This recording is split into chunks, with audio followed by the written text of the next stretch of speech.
कोल्हापुरात 6 नृत्यांगनाचा सामूहिक आत्महत्येचा प्रयत्न करण्यात आला। हाताच्या नसा कापून घेत आत्महत्येचा प्रयत्न करण्यात आल्याची माहिती आहे।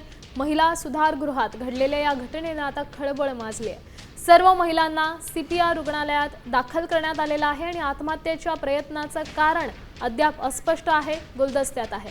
या संदर्भात अधिकची माहिती देत आहेत आपले प्रतिनिधी रणजित माजगावकर। रणजित, काय सांगाल, आत्महत्येचं कारण काही कळू शकलंय का? 2 महिन्यांपूर्वी पोलिसांनी या 6 नृत्यांगनांना ताब्यात घेतलं होतं। काही आक्षेपार्ह हालचाली केल्यामुळे किंवा हवाव केल्यामुळे आणि 2 महिन्यांपासून त्या कोल्हापुरातल्या एका सुधारगृहामध्ये त्यांना ठेवण्यात आलं होतं।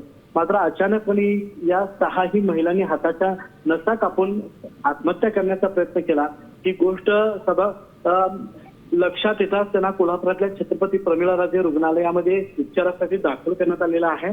सध्या पोलीस या संदर्भातला अधिक तपास करत आहेत, पण सामूहिकरित्या 6ही महिलांनी हा प्रयत्न नेमका का केला याबद्दल मात्र आश्चर्य व्यक्त केले जात आहे। नक्कीच रणजित, धन्यवाद दिलेल्या या सविस्तर अपडेटसाठी। त्यामुळे कळतंय 2 महिन्यांपूर्वीच पोलिसांनी कारवाई करत ताब्यात घेतलं होतं आणि आता या 6 नृत्यांगनांनी आत्महत्येचा प्रयत्न केला। आता isakal.com आहे देशातील नंबर 1 ची मराठी न्यूज वेबसाईट। प्रत्येक अपडेटसाठी isakal.com ला नक्की भेट द्या।